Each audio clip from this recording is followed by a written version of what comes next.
আমি প্রত্যেকে নিজের নাম বলি। আমি দৃঢ়ভাবে বিশ্বাস করি যে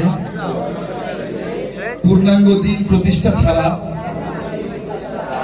দেশে স্থায়ী শান্তি এবং জনগণের সার্বিক মুক্তি আসতে পারে না। অতএব আল্লাহকে হাজির নাজির জেনে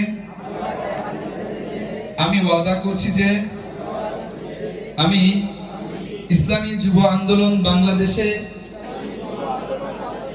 শরীক হয়ে জান ও মাল দিয়ে সংগঠনের সার্বিক সহযোগিতা এবং যাবতীয় নিয়ম শৃঙ্খলা মেনে চলব।